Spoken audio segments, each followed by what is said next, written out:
ప్రార్థన చేసుకొని ఆరాధనను మనం ప్రారంభించుకుందాం. దయచేసి సాధన కళ్ళు మూసుకుందాం, తలలు వంచుదాం, ప్రార్థన చేసుకుందాం. మన మధ్యలో ఉన్న పెద్దలు పుష్ప గారు వచ్చి ప్రారంభ ప్రార్థన చేస్తారు. దాని తర్వాత పాటలు పాడుకొని దేవుని మహిమపరచుకుందాం.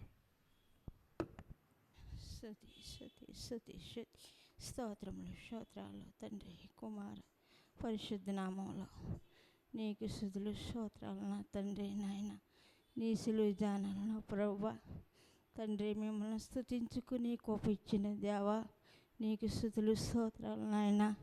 నువ్వు తండ్రి నాయన మా కొరకు నా ప్రభువా నా తండ్రి నువ్వు సిలువలో ఎగ్గుమై యాగమై బలిపశువైన తండ్రి నీకు స్తుతులు స్తోత్రాలు దేవా నా తండ్రి. ఇదిగో నాయన ప్రభువా సకాలంలో నా బిడ్డలు నాయన నువ్వు తోడుకురా నాయన ప్రభువా. సంఘంలో నాయన వచ్చి బిడ్డలు అందరికి కూడా నాయన నువ్వు సహాయములు చేయి తండ్రి నాయన ప్రభువా. ఇప్పుడు జరిగి నాయన కార్యక్రమం అంతట్లో మీరు తోడై ఉన్న తండ్రి, మా మధ్యన మీరుండి నడిపించుతున్న తండ్రి నీకు స్తుతులు స్తోత్రాలు నాయన ప్రభువా. తండ్రి నీకేమిచ్చి కూడా మేము నీ రుణం తీర్చలేము తండ్రి నాయన. మమ్మల్ని ఎంతగానో కాపాడి పోషించుతున్న నా తండ్రి నీకు స్తుతులు స్తోత్రాలు నాయన. ఇప్పుడు పాడి పాటలు వాక్యంలో కూడా నాయన మీరుండి నాయన మా మధ్యన మీరుండి నాయన మీరే మహిమ ఘనత కీర్తి ప్రభావం పొందుకోమని ఆరోపించుకుంటున్నాను దేవా. నాయన నా ప్రార్థనలో తప్పులుంటే క్షమించయ్యా. నాకు నేను తగ్గించుకొని నామాన్ని హెచ్చించుకొని కోపాన్ని గురించి తండ్రి ఈ కొద్ది ప్రార్థన నాయన నీ పాద సంతికి చేర్చుకయ్యా. త్వరగా వస్తున్న యేసువారి పుణ్యనామంలో అడిగి వేడుకుంటున్నాను నా పరమ తండ్రి. అమ్మి దేవుడవయ్యా ఎంత మంచి దేవుడవేసయ్యా అన్న పాట పాడు. ఎంత మంచి దేవుడవయ్యా ఎంత మంచి దేవుడవేసయ్యా, చింతలన్నీ తీరేనయ్యా నిన్ను చేరగా. ఎంత మంచి దేవుడవేసయ్యా, నా చింతలన్నీ తీరేనయ్యా నిన్ను చేరగా. ఎంత మంచి దేవుడవేసయ్యా, ఎంత మంచి దేవుడవయ్యా, ఎంత మంచి దేవుడవేసయ్యా, చింతలన్నీ తీరేనయ్యా నిన్ను చేరగా.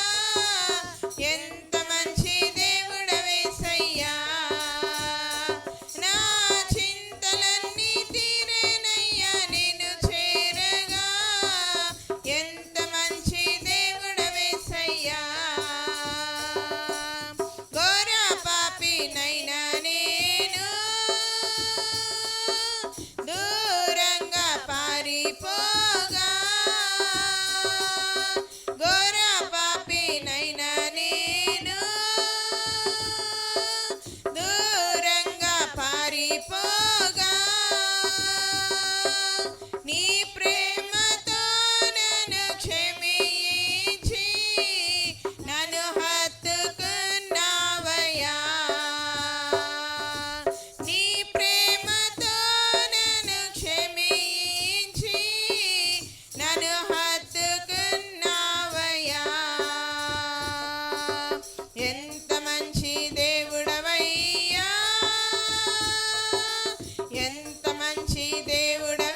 లోకంలో బ్రతకలేనయ్యా, నీవు లేకుండా నేను ఈ లోకంలో బ్రతకలేనయ్యా. నా దేవా ఎప్పుడైనా నన్ను విడచివా, నన్ను విడువలేదు యేసయ్యా. నా దేవా ఎప్పుడైనా నన్ను విడచితివా, నన్ను విడువలేదు యేసయ్యా.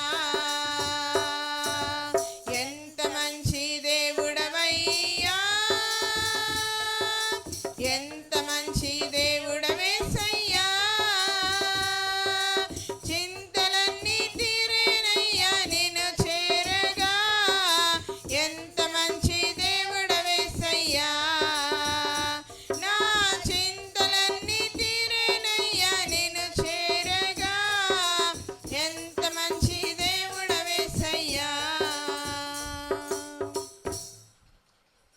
ఎంత కృపామయుడవు యేసయ్య, ప్రేమ చూపి నన్ను బ్రతికించినవయ్య అన్న పాట. ఎంత కృపామయుడవు యేసయ్యా, ప్రేమ చూపి నన్ను బ్రతికించినవయ్యా. ఎంత కృపామయుడవు యేసయ్యా, ప్రేమ చూపి నన్ను బ్రతికించినవయ్యా.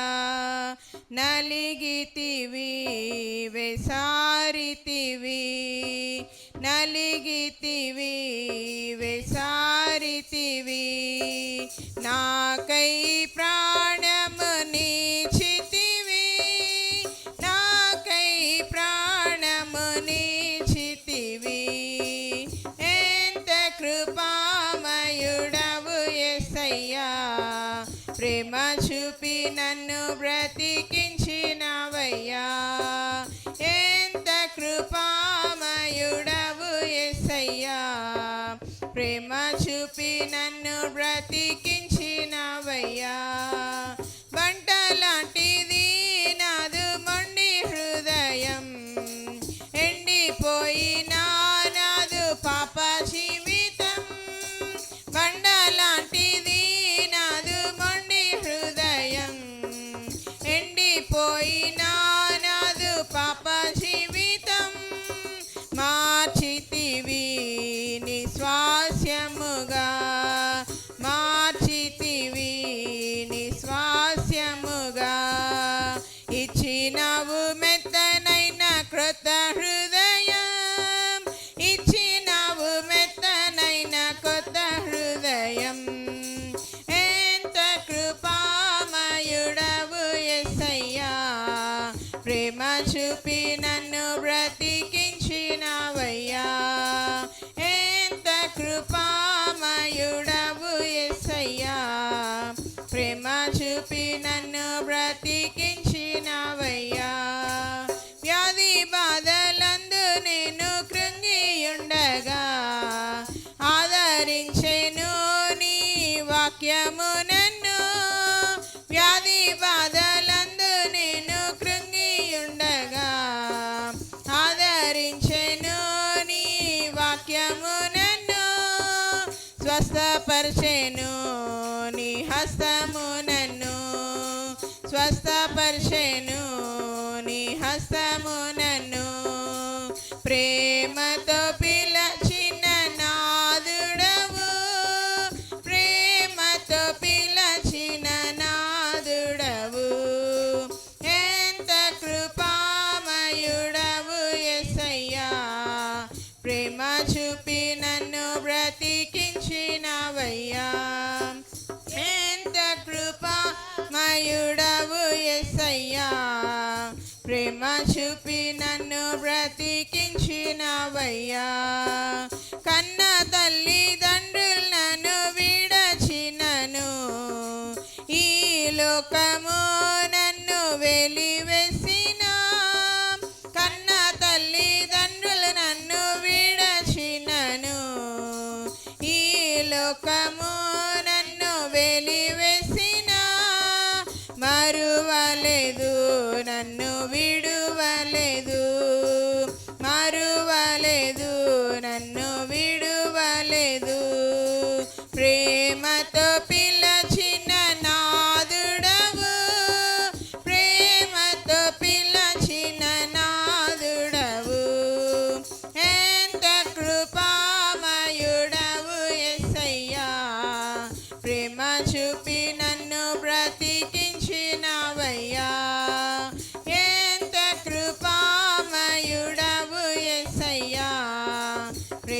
చూపి నన్ను బ్రతికించినవయ్యా.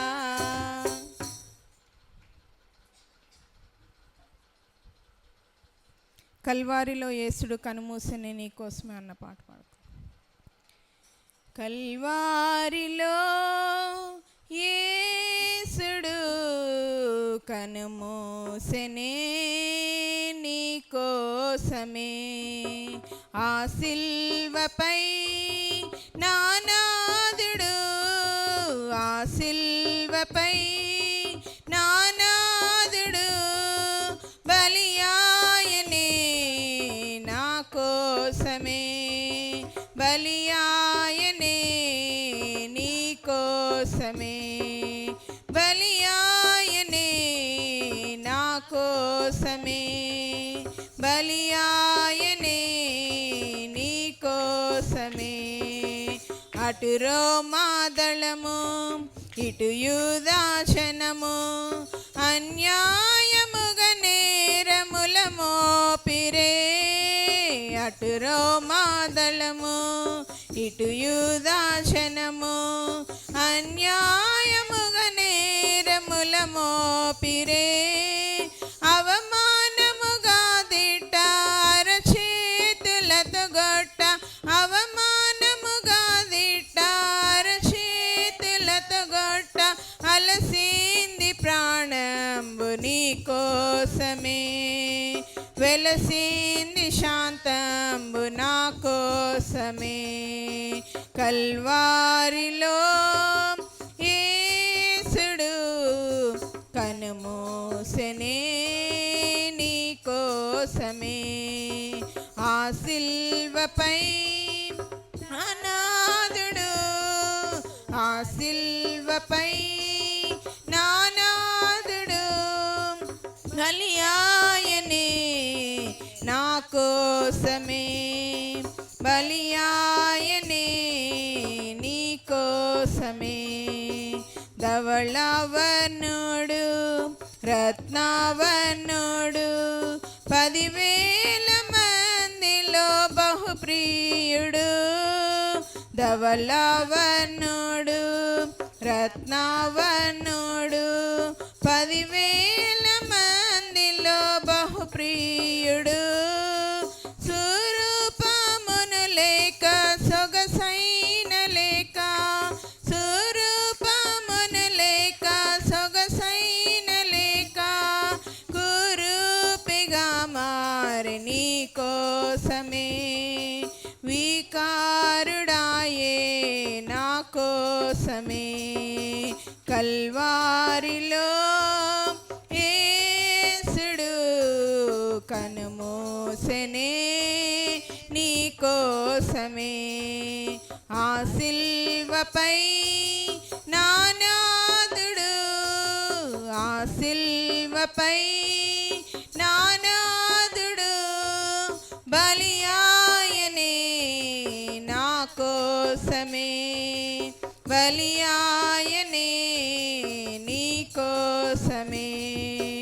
కాలు చేతులు చీలల్ తలపైన ముళ్ళ గుచ్చే రూపమును లా రాక్షసుల్, కాలు తేలుల్ చీలల్ తలపైన ముళ్ళు గుచ్చేరు నర రూపరా రాక్షసుల్, చిందెను నల్లా సిరకా చరణాల, చిందెను నల్లా సిరకా చరణాల, భరించే శ్రమ చాల నీ కోసమే, బలియాయనే నీల నా కోసమే. కల్వారిలో యేసుడు కనుమూసెనే నీ కోసమే, ఆ సిల్వపై నానాదుడు, ఆ సిల్వపై నానాదుడు బలియాయనే నీ కోసమే, బలియాయనే నా కోసమే. పాటలు పాడి దేవుని మహింపరిచిన బిడ్డలకు ప్రత్యేకమైన వర్ణాలు తెలియజేస్తూ ఈ యొక్క సమయంలో ఎవరైనా ప్రత్యేకమైన పాట పాడాలని ఆశ కలిగి ఉన్నట్లయితే సమయాన్ని ఇస్తా ఉన్నాం. సమయాన్ని సద్వినియోగం చేసుకోవాలని మనవి చేస్తాం.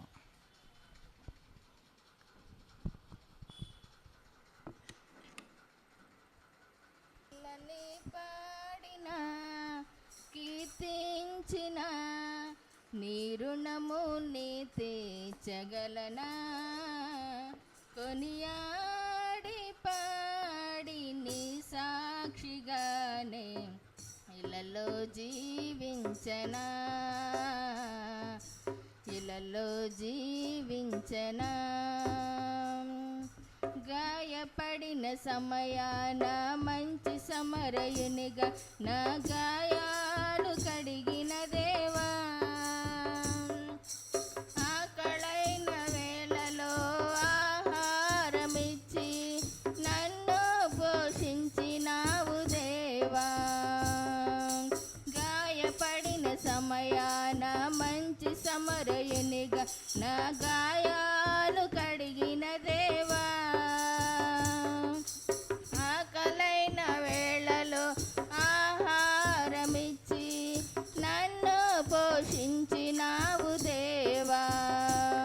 నిన్ను విడువను ఎడబాయనని నిన్ను విడువను ఎడబాయనని నా యేసయ్యా.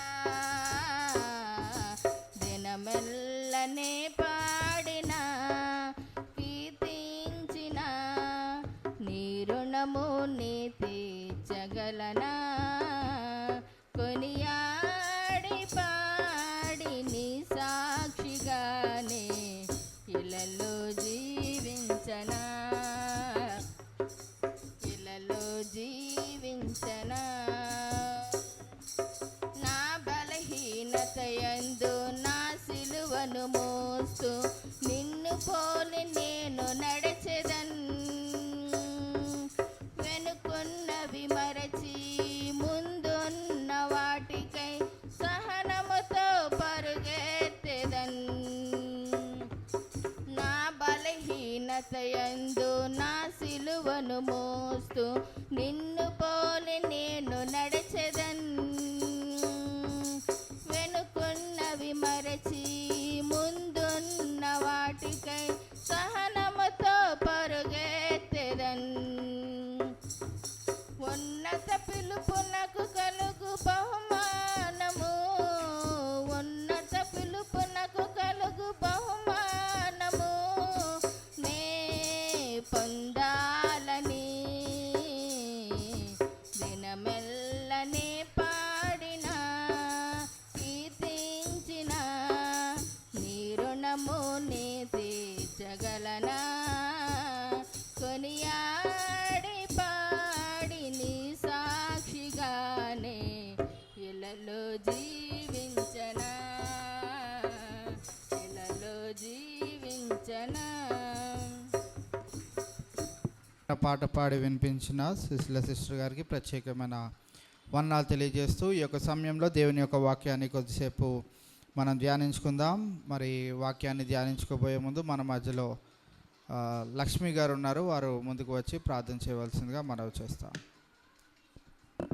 పరిశుద్ధుడైన నా తండ్రి, నా దేవా, నీకే స్తుతులు స్తోత్రములు. నాయన ప్రభు, ఇదిగో నాయన 18వ రోజు వచ్చింది నాయన ప్రభా. నాయన నువ్వే సహాయం చేసావు నాయన. ఇంతవరకు నాయన నువ్వు జరిగించిన నా దేవా నీకే స్తుతులు స్తోత్రములు. నాయన ప్రభు, వాక్కు మెత్తబడి ఉన్నప్పుడు నాయన నువ్వే ఉండి నాయన నువ్వే మాట్లాడి నాయన బిడ్డకి నీ సహాయం దయసే నాయన ప్రభ. అలాగే నాయన వచ్చిన పాటల్లో నువ్వు ఉన్నావు తండ్రి. నాయన ప్రతి దాంట్లో నువ్వు ఉన్నావు తండ్రి ప్రభ. నీకేమిచ్చి నీ రుణం తీర్చలేవు నాయన ప్రభ. నువ్వెంతో గొప్ప దేవుడు నాయన ప్రభ. నాయన ప్రభ, అనేకమైన తండ్రి నాయన ప్రభ. నాయన ఇంకా ఎవరైనా వచ్చి వాళ్ళు ఉంటే నాయన ప్రభ, బిడ్డలు నాయన నువ్వు రప్పించి నీ సహాయం చేయి నాయన ప్రభ. ఇదిగో నాయన నా ప్రార్థన ప్రతిఫలం దయచేసి నాయన యేసయ్య పుణ్యనామములో అడుగుతున్నాను తండ్రి, ఆమేన్. 18వ రోజుకై ఏర్పాటు చేయబడిన వాక్య భాగాన్ని చదువుకుందాం.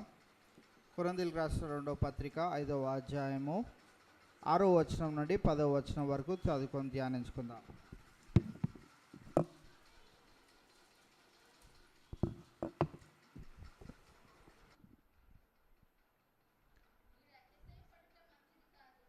కొరింథీయులకు రాసిన 2వ పత్రిక 5వ అధ్యాయము 6వ వచనం నుండి 10. వేలి చూపు వలన కాక విశ్వాసము వలననే నడుచుకొనుచున్నాము గనుక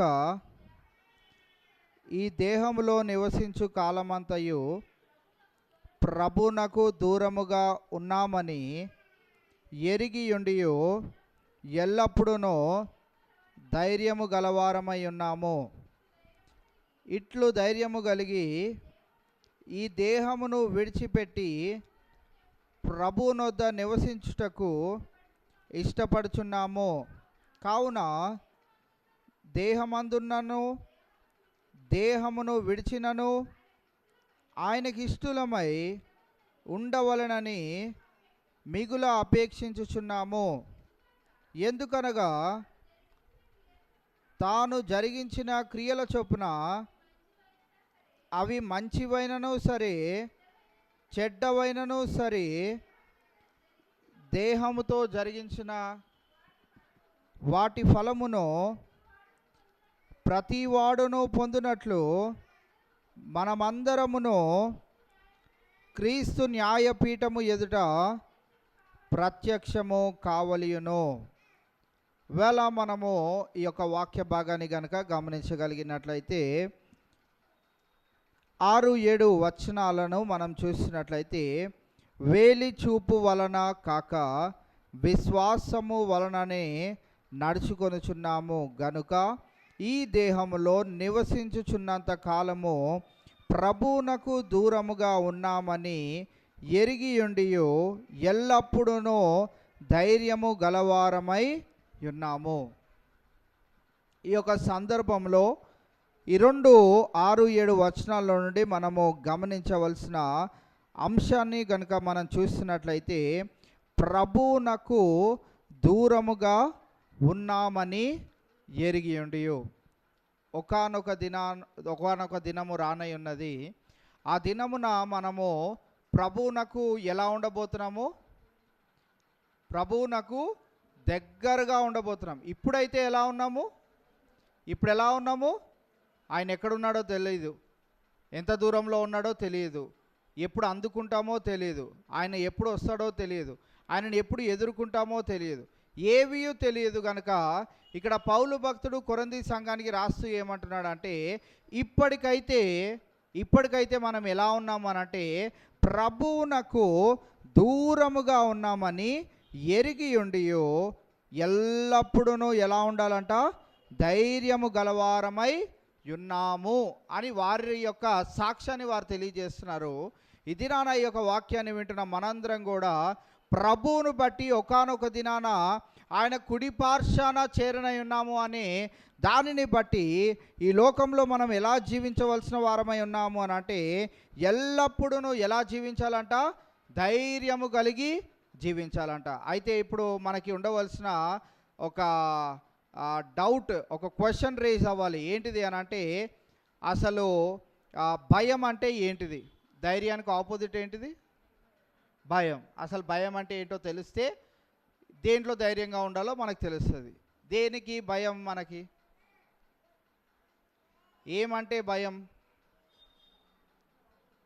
ఏమంటే భయం? ఏమి భయం లేదు, ఏం భయం లేదు, అంతేనా? దేని గురించి కూడా భయం లేదు. భయం లేని మనుషుడు ఒకరైనా ఉన్నారా? ప్రతి మానవునికి ఒకటి భయం ఉంటుంది. చాలా విశేషమైనది, అందరికీ ఉన్న ఏకైక భయము ఏంటిదో మీరు చెప్పాలి ఈరోజు. ఏకైక భయం ఏంటిది?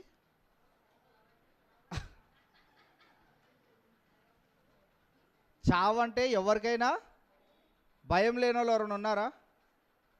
చావంటే భయం లేని వాళ్ళు ఎవరైనా ఉన్నారా? ఈరోజు మెసేజ్ చెప్తూ చర్చ్ కింద ఒకళ్ళు బాంబు పెట్టారని కూడా నేను చెప్పాను అనుకోండి, ఇంకో అరగంటలో నేను మెసేజ్ ముగిస్తాను, 10 గంటల్లో బాంబు వెళ్ళబోతుంది అనే వార్త మీకు ముందే చెప్పేశాను. ఏం చేస్తారు ఇప్పుడు? అరగంట వాక్యం విందామనే దృష్టి ఉంటుందా, లేకుంటే 10 నిమిషాలు ఎప్పుడైపోతుందా అని నేను పరిగెట్టలేను, నేను కూర్చొని ఉరకలేను కనుక ఈ 10 నిమిషాలు నేను దూరంగా వెళ్ళిపోవడానికి ప్రయత్నం చేయాలి. ప్రతి మానవునికి ఏ విషయమై భయం ఉన్నది అని అంటే చావు అంటే భయం ఉన్నది. అయితే ఇక్కడ పౌలు భక్తుడు అంటున్నాడు, మనము ధైర్యం కలిగి ఉందుము. ధైర్యము కలిగి ఎవరు ఉండగలుగుతారంటే, ఇప్పటికైతే నేను ఆయనకి దూరముగా ఉన్నాను, ఒకానొక దినాన నేను ఆయనకి చేరువైపోతాను, ఆయన కుడిపార్శ్వన ఉంటాను, ఆయనని ముఖాముఖిగా చూసుకోగలుగుతాను. కనుక మనందరము దేని నిమిత్తమై ధైర్యం కలిగి ఉండాలంటే, ఒకానొక దినాన ఆయనని చూడనై ఉన్నాను. కావున ఈవేళ మనం చూసినట్లయితే పౌలు భక్తుడు ఇక్కడ అంటున్నాడు కదా, వేలి చూపు వలన కాక విశ్వాసము వలననే నడుచుకొనుచున్నాము. చూసిన వాటి గురించి కాదు, లేకుంటే చూసిన దానిని బట్టి కాదు, కానీ మాలో ఉన్నది ఏంటి అనంటే విశ్వాసము ద్వారా. విశ్వాసము ద్వారా చూసిన వారు చెప్పిన మాటలను బట్టి మనము ధైర్యం పొందడం కాదు, కానీ విశ్వాసము వలన, చూడలేదు కానీ నమ్ముచున్నాము. ఆయనకు దూరముగా ఉన్నాము, అది కూడా మనకి తెలియదు ఎంత దూరంగా ఉన్నాము అనేది. ఒకానొక దినాన ఆయన కుడిపార్శ్వన చేరనై ఉన్నాము, అది కూడా ఎప్పుడు జరుగుతుందో తెలియదు. అన్నిటి విషయాలను బట్టి మనము ధైర్యము కలిగి జీవించవలసిన వారమై ఉంటా ఉన్నాం. కొరింథీయులకు రాసిన మొదటి పత్రిక 13వ అధ్యాయం 12వ వచనాన్ని మనం గమనించినట్లయితే, కొరింథీయులకు రాసిన మొదటి పత్రిక 13వ అధ్యాయం 12వ వచనం, ఇప్పుడు అద్దములో చూచినట్టు సూచనగా చూచుచున్నాము, అప్పుడు ముఖాముఖిగా చూతము. ఇప్పుడు మనం ఎవరి స్వరూపంలో ఉన్నాము? ఆది కాండంలోనికి వెళ్తే మనకు అర్థమవుతుంది ఎవరి స్వరూప్యంలో మనుషులు చేయబడ్డారు. మనిషి నుండి వచ్చే ప్రతి మానవుడు కూడా ఎవరి రూపంలో ఉన్నారు? మనమైతే ఒక్కొక్కరిగా వేరే వేరే రూపాల్లో ఉన్నాము, కానీ ఒకానొక దినాన మన అందరము ఒకటే రూపంలోనికి మార్చబడనై ఉన్నాం. అదే దానినే ప్రకటన గ్రంథంలో కావచ్చు, చాలా పత్రికల్లో కావచ్చు, ఏమని రాయబడి ఉన్నదంటే, మనందరం ఒకటే ఒక శరీరాన్ని ధరించుకొని ఉన్నాం. అదే శరీరం అంటే మహిమ శరీరం. దాంట్లో అందరము ఒకటేలాగుంటాం, రంగులు రంగులుగా బట్టలు వేసుకోము.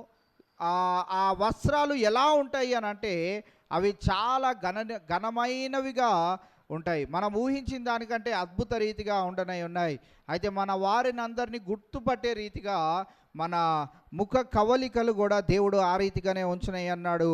అయితే ఇక్కడ మరి మొదటి పత్రికలో ఇక్కడ ఏమంటున్నాడు అంటే, ఇప్పుడు అద్దములో చూచినట్టు సూచనగా చూచుచున్నాము. అంటే దానిని బట్టి మనం ఏమర్థం చేసుకోవాలంటే, నీవు అద్దం ముందుకు వెళ్ళి నీ ముఖాన్ని చూసుకుంటున్నప్పుడు నీ ముఖములో ఎవరు కనిపించాలి? సరే, రెండో లైన్ అన్న చదివితే మీకు అర్థమవుతుందేమో చూద్దాం. అప్పుడు ముఖాముఖిగా చూతాము. ఇప్పుడు అద్దములో చూసినట్టు ఉంటాము, ఒకానొక దినాన ముఖాముఖిగా. రే మామ అల్లుళ్ళు, మీ గురించే సెటప్ చేసాంరా, అక్కడికే వెళ్ళారు. సరే, ఇప్పుడు అద్దములో చూచినట్టు సూచనగా చూచుచున్నాము, అప్పుడు ముఖాముఖిగా చూడనై ఉన్నాము. అంటే దేవుడు మనలందరినీ ఎవరి స్వరూప్యంలోనికి మారమని ప్రయత్నం చేయమంటున్నాడు? తన కుమారుడైనటువంటి యేసుక్రీస్తు ప్రభువారి స్వరూప్యంలో. అంటే మనము అద్దములో మనం ముఖం చూసుకుంటున్నప్పుడు మనము ఎలాగ కనిపించాలనంట, నేను ఈ రోజుకి అయితే యేసుక్రీస్తు ప్రభువారి వల్ల. అంటే అద్దంలో చూసుకోవడం అంటే, అయ్యో నేను నల్లగా ఉన్నాను కనుక యేసుక్రీస్తు ప్రభువారు చాలా సుందరుడు కనుక నేను ఫుల్గా తెల్లగా మేకప్ పూసుకోవాలి, అది కాదు. అద్దంలో చూసుకోవడము అని అంటే ఏవేవి అని అంటే, మన క్రియలు ఆయన వల్లే ఉంటున్నాయా లేదా, మన విశ్వాసము ఆయన వల్లే ఉంటుందా లేదా, మనము ఆయన పనులను జరిగించే వారంగా ఉంటున్నామా లేదా అనే విషయాలను మనం అద్దములో ఆయన క్రియలను మనం చేస్తున్నామా లేదా అనేది మనం గమనించుకుంటూ ఉండాలి. అందుకే ఇక్కడ అంటున్న మాట ఏంటంటే, ఇప్పుడు అద్దములో ఆయనని నీవు చూసుకోవాలి, మన ముఖం కాదు. క్రైస్తవులము, విశ్వాసులమైన మనము ఎవరి ముఖం చూడాలి? మనం అద్దంలోకి వెళ్ళి. అందుకే సామెతల గ్రంథం చివరి అధ్యాయంలో ఈ మాట ఉంటుంది కదా, అందము మోసకరము, సౌందర్యము వ్యర్థము. అందంగా ఉండాలి, సౌందర్యంగా కూడా ఉండాలి. అవి వేటిల్లో ఉండాలి అనంటే నీ ముఖములో నీవు రుద్దిన పేస్టుల వలన కాదు, కానీ దేని వల్ల ఉండాలంటే నీ క్రియల వలన, నీ విశ్వాసం వలన నీవు క్రీస్తు స్వారూప్యంలోనికి మార్చబడేటట్లుగా నీ జీవితం ఉండాలి అని ప్రభువు కోరుకుంటా ఉన్నాడు. కావున ఈవేళ మనం గమనించినట్లయితే, ఇప్పుడైతే అద్దంలో చూచినట్టు సూచనగా చూచుచున్నామో అప్పుడు ఏం చేస్తామంట? ముఖాముఖిగా.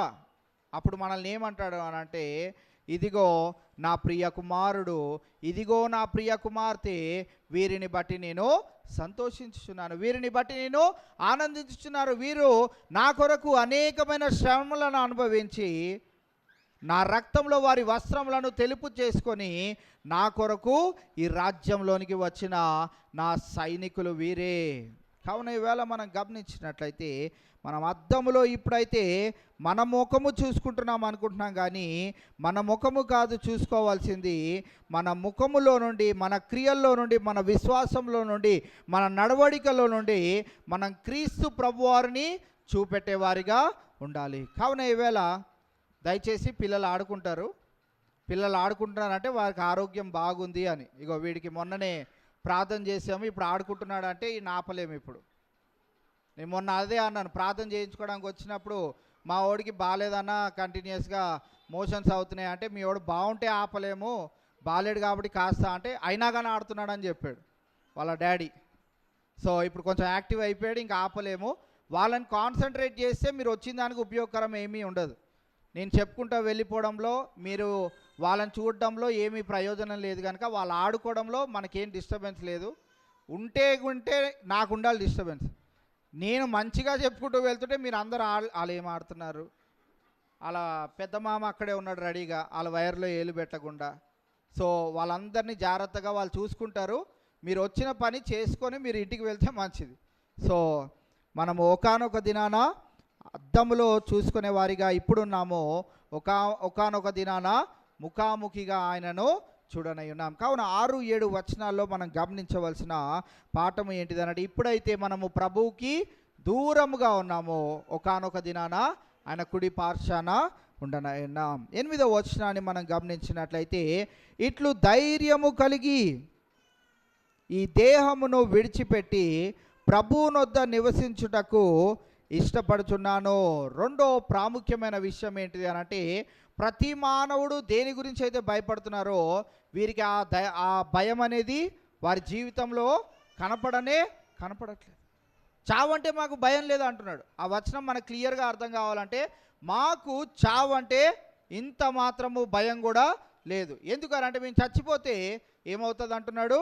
ఇక్కడ మనం చూసినట్లయితే 8వ వచనం మళ్ళీ నేను చదువుతున్నాను చూడండి. ఇట్లు ధైర్యము కలిగి ఈ దేహమును విడిచిపెట్టి ప్రభువునొద్ద నివసించుటకు ఇష్టపడుచున్నాము.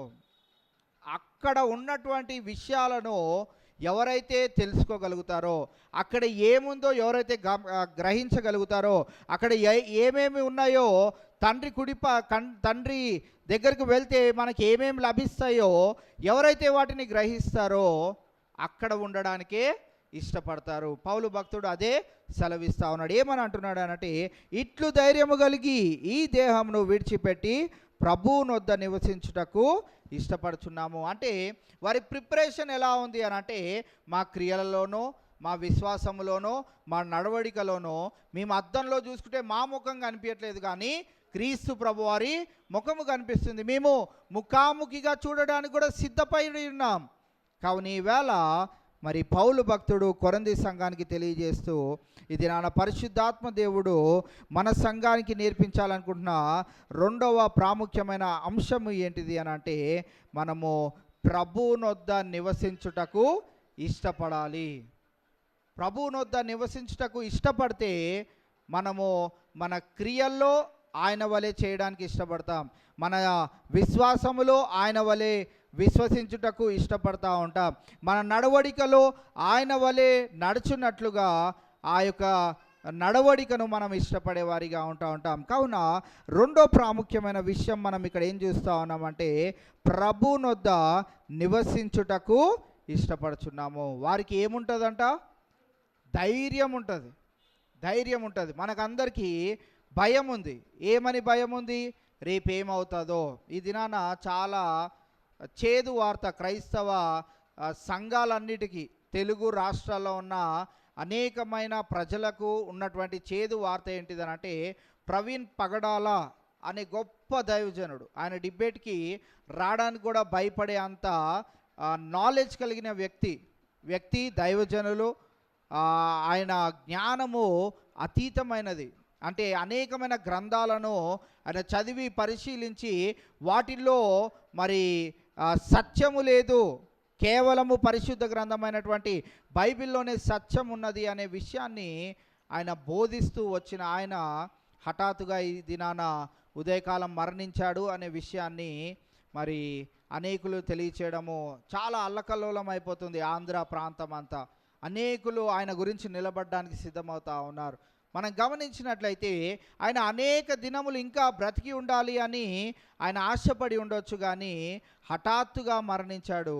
కానీ ఆయన ఈ లోకంలో జీవించినంత కాలము చేసిన క్రియలను బట్టి, ఆయన కాపాడుకున్న విశ్వాసాన్ని బట్టి, ఆయన నిలబెట్టుకున్న తన సాక్ష్యాన్ని బట్టి ఆయన ప్రభువుని చూస్తూ, ఈయన ప్రియ కుమారుడు, ఈయన యందు నేను ఆనందించుచున్నాను అనే ప్రభు చెప్పే ఆ యొక్క గొప్ప సాక్ష్యాన్ని పొందుకోవడానికి ఆయన ప్రభు చెంతకు వెళ్ళిపోయి ఉన్నాడు. అకస్మాత్తుగా ఆయన మరణాన్ని చూసి అనేకులు విలవిల్లాడిపోయారు. వారి కుటుంబ సభ్యుల గురించి అయితే ఇప్పుడు వరకు ఎక్కడ న్యూస్ ఛానల్లో రావట్లేదు, కానీ చాలామంది దైవజనులు వారు బయటికి వచ్చి వారు ఈయన గురించి, దైవజనుల గురించి మాట్లాడడం మనం చూస్తూ ఉన్నాం. కావున ఈవేళ మనం చూసినట్లయితే అనేకమైన అపోహలు, ఆయన చాలా దినాల నుంచి నాకు భద్రత కావాలి, నాకు క్షేమం లేదు అని కోరినట్లు కూడా చాలా వార్తలు ఆయన ఫేస్బుక్ పేజెస్లో కూడా పెట్టుకున్న విషయాలను మరి చాలామంది వెలుగులోనికి తీసుకురావడం మనం చూస్తూ ఉన్నాం. ఏదేమైనప్పటికీ మనం గమనించినట్లయితే ఆయన జీవితంలో ప్రభువు కొరకు నిలిచి ఉన్నాడు కనుక, ప్రభు కొరకు జీవించి ఉన్నాడు కనుక, ప్రభు సేవలోనే ఆయన నమ్మకంగా ఉన్నాడు కనుక, విశ్వాసాన్ని కాపాడుకున్నాడు కనుక ఆయన ధైర్యముగా ఆయన దేవునికి ఇష్టడై, దేవునికి ఇష్టమైన బిడ్డగా ఆయన చేతకు చేరి ఉన్నాడు. చాలా చేదైనటువంటి విషయమే, కానీ ఒక విధంగా మనం ఆలోచన చేస్తే ఆయనకి ఈ లోకంలో ఉన్నటువంటి బాధలు, ఈ లోకంలో ఉన్నటువంటి అధైర్యమైన పరిస్థితులు అవేవీ లేక ఆయన ప్రభు చెంతకు వెళ్ళిపోయి ఉన్నాడు. కావున ఆ విషయాన్ని బట్టి మనం కూడా గమనించినట్లయితే మరి లోకంలో ఉన్న మనము కూడా ప్రభువునొద్ద నివసించుటకు ఇష్టపడే వారిగా ఉండాలి. అంటే ఇప్పటికిప్పుడు వెళ్ళి చచ్చిపోవాలి అని నేను చెప్పట్లేదు, కానీ ప్రభువు కొరకు జీవించడానికి ఇష్టపడ్డం అంటే ఆయన స్వారూప్యంలోనికి మార్చబడడానికి మన జీవితాన్ని మలుచుకుంటూ ఉండాలి. ఎప్పుడు చావు అనేది వస్తుందో మనకి తెలియదు, ఎలాంటి రీత్యా వస్తుందో మనకి తెలియదు, ఎప్పుడు మన కాలము ముగించబడుతుందో మనకి తెలియదు.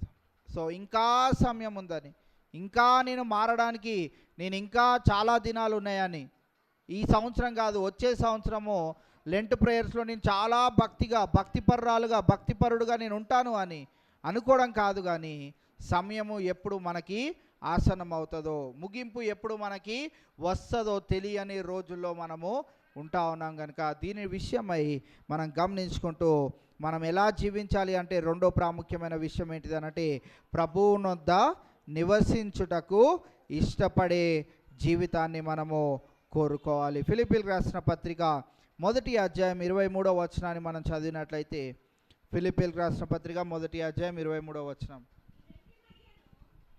ఈ రెంటి మధ్యను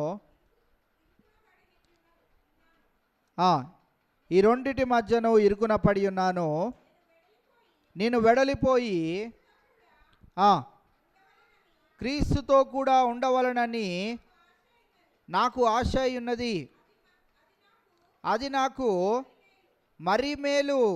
ఇక్కడ మనం గమనించినట్లయితే ఫిలిప్పీ పత్రికలో కూడా పౌలు భక్తుడు ఆ సంఘానికి రాస్తూ ఏమంటున్నాడు అంటే, ప్రభువుతో ఉండుట నాకు మేలు.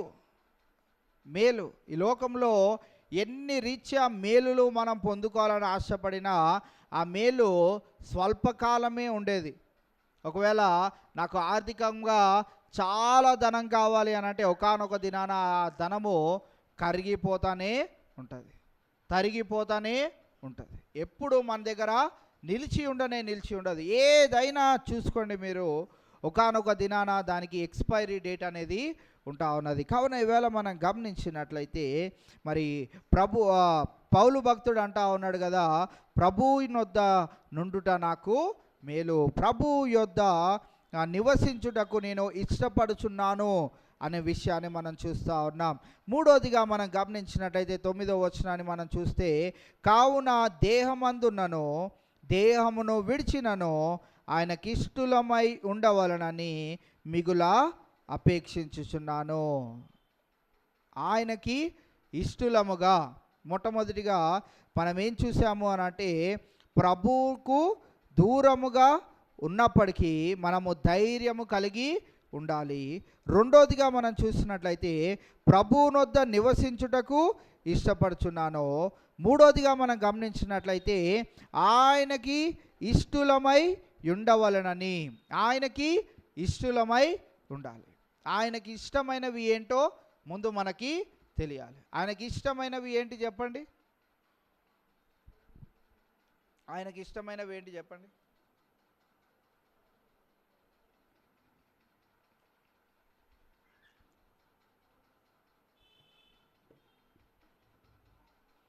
ఆయనకి ఇష్టమైనవి ఏంటి?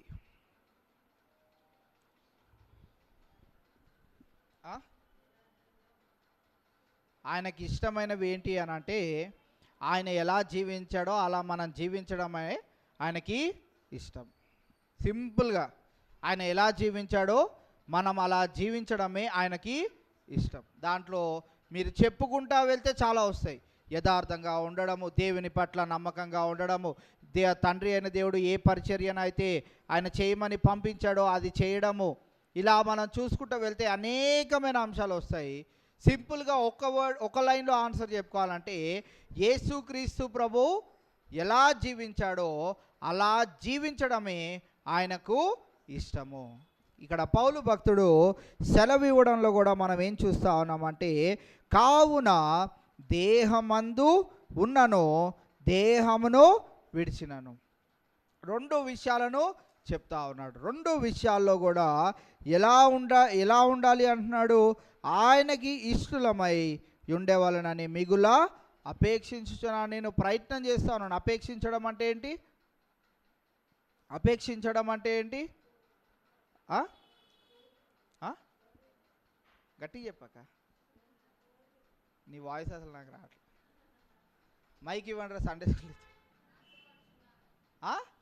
ఆశపడుచున్నాను. నువ్వేమంటున్నావు అక్క?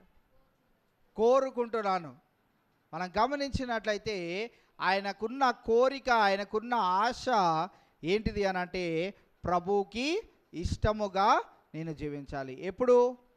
ఎప్పుడు దేహమందు ఉన్నా దేహమందు లేకపోయినా. దేహమందు ఉన్నప్పుడు మనము ఆయనకి ఇష్టలమై జీవించే ప్రయత్నము చేయాలి.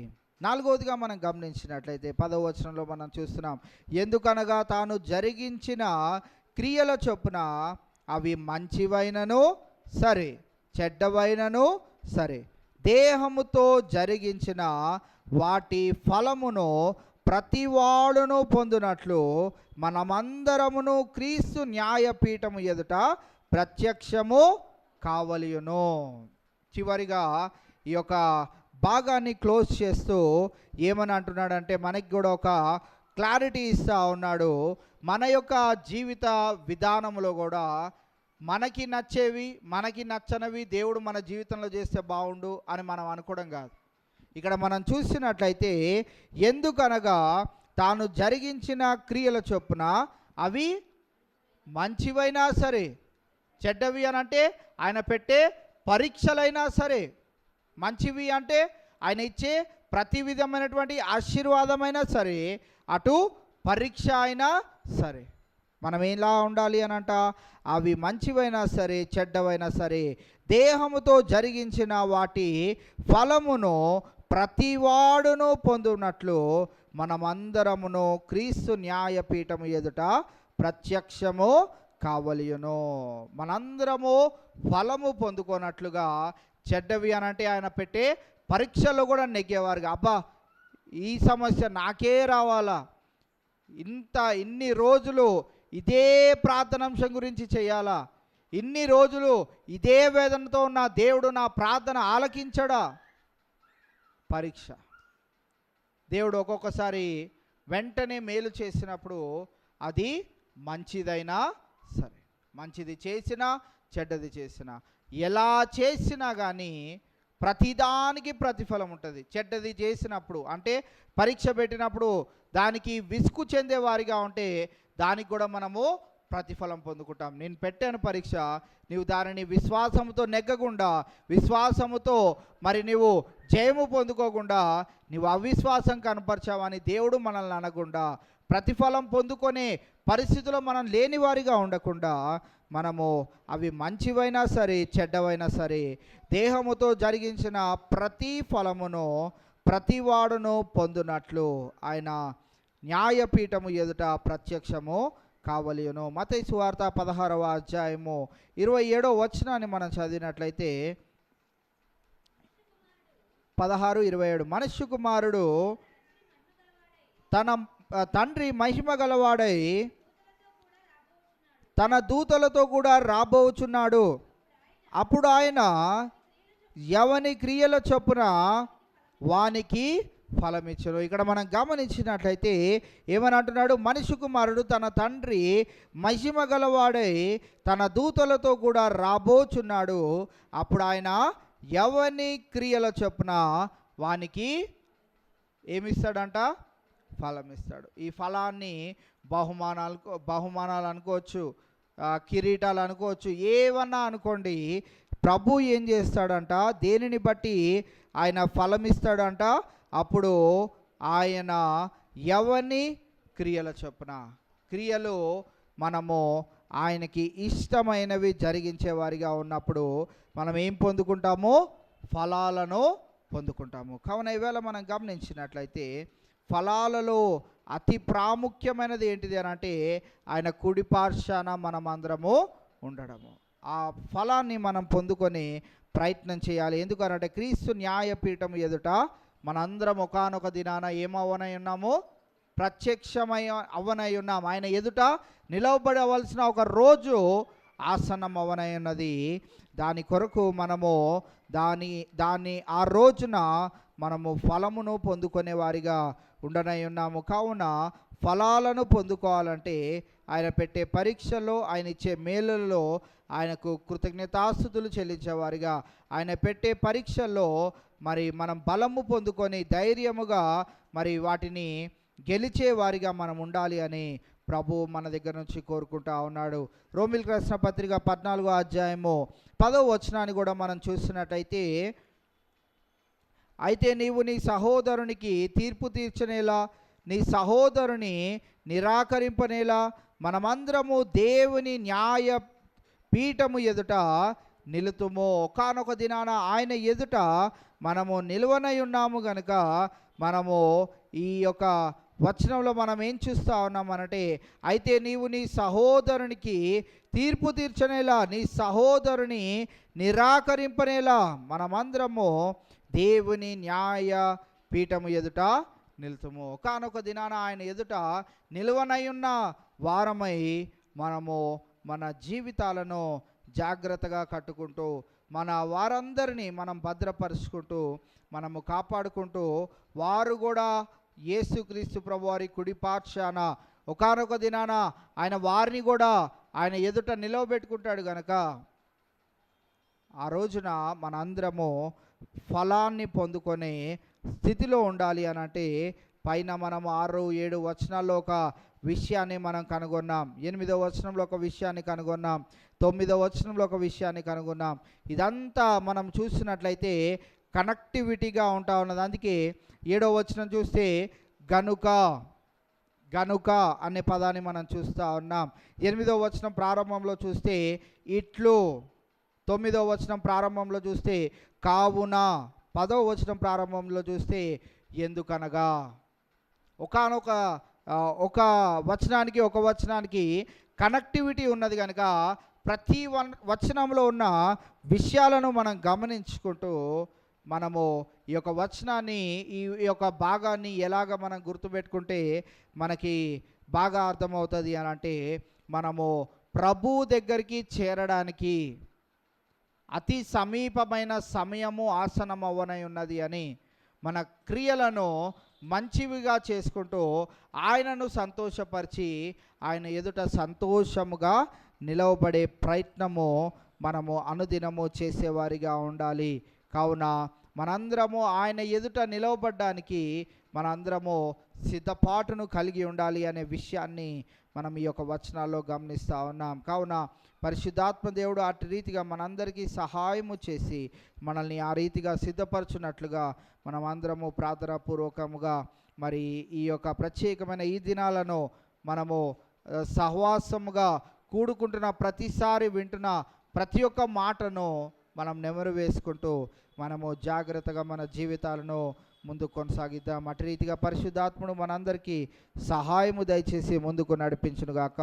దేవుడి కొద్ది మాటలు మనం వెనుకల్లో భద్రపరచునుగాక. ప్రార్థన చేసుకుందాం. చివరి ప్రార్థన చేసుకొని మనం ఈ యొక్క కూడికను ముగించుకుందాం. 10th క్లాస్ ఎగ్జామ్స్ రాసిన బిడ్డల కొరకు ప్రార్థన చేద్దాం. రాయబోచిన ఎగ్జామ్స్ కొరకు కూడా మరి ప్రార్థన చేద్దాం. ఇంటర్మీడియట్ బిడ్డలు ఎగ్జామ్స్ రాసి ఉన్నారు, వారికి మంచి ఉత్తీర్ణత దేవుడు దయచేయలాగున. అలాగే ఎంట్రన్స్ ఎగ్జామ్స్ కొరకు ప్రిపేర్ అవుతున్న బిడ్డలకు మరి వారు మంచి రిజల్ట్ పొందుకొని మంచి కాలేజెస్లో వారు సీట్ పొందుకున్నట్లుగా వారి కొరకు ప్రార్థన చేద్దాం.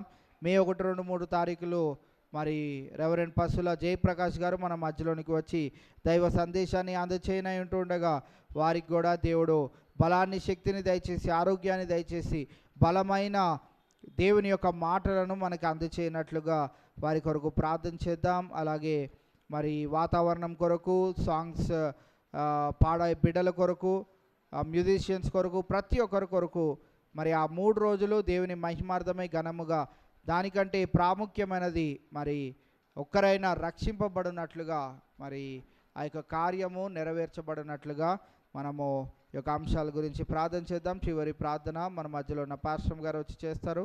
దాని తర్వాత ఈ యొక్క కూడికను మనం ముగించుకుందాం. ప్రార్థన. మహోన్నతుడా, మహాపరిశుద్ధుడా, నీ పరిశుద్ధ నామానికి వందనాలు నాయన.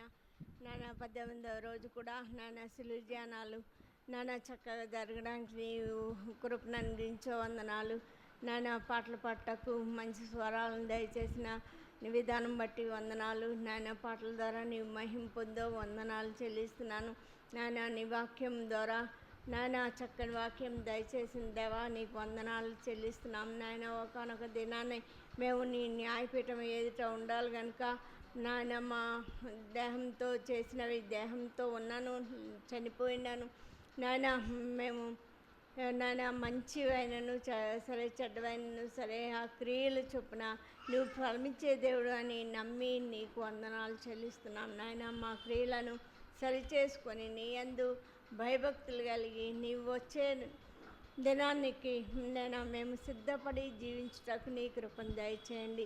నిన్ను పోలి జీవించుటకు మేము ప్రయత్నం చేయుటకు నీవే మమ్మల్ని ఆయుధపరచమని ప్రార్థన చేయించున్నాం. ముఖ్యంగా పరీక్షలు రాసిన బిడ్డల నిమిత్తం ప్రార్థన చేయించున్నాం. 10th పరీక్షలు రాయిస్తున్నారు, వారి నిమిత్తం ప్రార్థన చేయించున్నాం. మంచి సిద్ధపాటును దయచేయండి, రాసిన వారికి మంచి రిజల్ట్ దయచేయమని ప్రార్థన చేస్తున్నాం. ఇంటర్ పరీక్షలు రాసిన వారిని మంచి రిజల్ట్ దయచేయండి. ఎంట్రన్స్ ఎగ్జామ్స్ కోసం ప్రిపేర్ అవుతున్న బిడ్డలను జ్ఞాపకం చేసుకుంటున్నాం. ఎవరు ఏ పరీక్షలు రాయించున్నప్పటికీ వారికి జయాన్ని అందించండి. చిన్న బిడ్డలు మొదలుకొని పెద్దవారి వరకు అందరినీ ఆరోగ్యం మందు రెక్కల చాటును భద్రపరుచున్న విధానం బట్టి నీకు వందనాలు. మరి ముఖ్యంగా మేము మీటింగుల కోసం ప్రార్థన చేస్తున్నాము. 1, 2, 3 తారీఖుల్లో జరగబోయే మీటింగుల నిమిత్తం ప్రార్థన చేస్తున్నాము. ఆ 3 దినాలు నీవు మాకు చాలని దేవుడిగా ఉండండి ప్రభా. రానయ్యున్న రెవరెండ్ పసుల జయప్రకాష్ గారిని కూడా నీ ఆత్మతో నింపి మాకు కావాల్సిన జీవాహారాన్ని దయచేయమని ప్రార్థన చేయించున్నాను. ఇంకా ప్రార్థన అవసరతలో ఎవరున్నారో వారి అవసరాలన్నీ నీ నామంలో తీర్చండి. ఇప్పుడు ఈ సమయంలో సంఘాన్ని ప్రేమించి అని స్రవంతి ఏర్పాటు చేసిన చలాటి ద్రవాల నిమిత్తం లెక్కలేని వందనాలు, స్తోత్రాలు. ఆ కుటుంబాన్ని దీవించండి, ఆశీర్వదించండి ఈ రీతిగా 18 రోజులు మేము సిలువ ధ్యానాలు జరుపుకోవడానికి నీవు అనుగ్రహించిన విధానం బట్టి నీకు లెక్కలేని వందనాలు. సంఘ కార్యక్రమాలన్నీ నీ కృపగల హస్తాలకు చెప్పుకొంచున్నాం నాయన. అన్ని జయకరంగా జరగలాగిన నీ కృపను దయచేసి నాయన రేపటి దినం కోసం మమ్మల్ని సిద్ధపరిచి నీవే మహిమ ఘనత పొందమని నా ప్రభువును రక్షకునైన యేసుక్రీస్తు పరిశుద్ధ నామంలో వేడుకొంచున్నాను తండ్రి. ఆమేన్. సాయంకాలము 7:30 గంటలకు తిరిగి శిలువ ధ్యానాల కూడిక ప్రారంభమవుతుంది కనుక మీరు అందరు గమనించుకొని సకాలంలో రావాల్సిందిగా మనవి చేస్తూ ఉన్నాం. అలాగే అనిల్ శ్రవంతి గారు సంఘాన్ని ప్రేమించి తీసుకొని వచ్చిన ఆ యొక్క పలహారాన్ని తీసుకొని మీరు అందరూ వెళ్ళాల్సిందిగా మీకు మనవి చేస్తూ ఈ కూడిక ఇంతటితో ముగిసిందని కూడా తెలియజేస్తా ఉన్నాం. Thank you.